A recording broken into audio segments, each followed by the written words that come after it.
Hi everyone, we are here at RDH Under One Roof 2021 and I have the privilege of speaking with Gaylene from Air Techniques. Gaylene, welcome. Thank you, Amber. It's really great to be back here at RDH Under One Roof at a live meeting again and talking to hygienists and learning about what they can do to help mitigate aerosols in their dental facilities. Yes, well share that with us now. What can we do? So one of the most important things we can do in dentistry is to really make sure that we have the right airflow coming from our vacuum. And as a hygienist, I really never knew how important the vacuum was to keeping us safe and mitigating aerosols. And there's a few strategies that we can implement that are really, really easy to do. We have the Air Protect XL and XL Plus, and they are HVEs. That are 16 millimeters in diameter instead of 11. Most standard HVEs are 11 millimeters in diameter. And the CDC has stated that we should be using HVEs, not saliva ejectors, when we are generating aerosols. So we want something that is larger, that increases the airflow again. So it's all about the airflow. Clean evacuation lines, HVEs, 16 millimeter HVEs. Since most HVEs are 11 millimeters in diameter, we need this little Y adapter here to go into that HVE valve to accommodate now a 16 millimeter HVE tip. This is our XL Plus, our Air Protect XL Plus, and the head on this swivels 360 degrees. So now you can really get it right to the source. You're working up here. You can really rotate that head and get it right where you want it to be.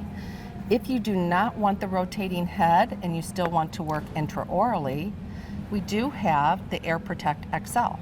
Air Protect XL has a stationary head, so this is really great for four-handed dentistry if you're lucky enough to have that, right? Yes. So, normally as hygienists, unfortunately, we're not. We don't, yes. We usually do not, but if you have four-handed dentistry, this one is great because you have somebody that can actually direct the Air Protect HVE right where the aerosol is being generated.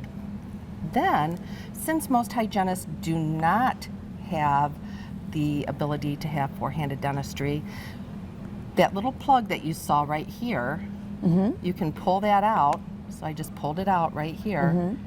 And now I can put a saliva ejector in there. I can use the XL Plus. Now it's more like what your traditional saliva ejector is. So you're hanging it in the patient's mouth. You're rotating this HVE head, so you're still mitigating aerosols in this area, zone 1 as we call it, getting good fluid removal, but without minimizing the airflow because you're not restricting the size of the tubing. You're just tapping into the size of the tubing. We have studies on file. Dr. Martin Cook at the Durer Dental Academy in Germany has a study. It's a white paper that you can download on our Air Techniques website that actually demonstrates that when you have clean evacuation lines, a larger HVE cannula, so you have the right airflow coming from the vacuum, it's all a system, you can mitigate aerosols at 100% with just the tools you've always had available. Fantastic. Yeah. Well, thank you so much for your time today. Where do people go to learn more information about the product line?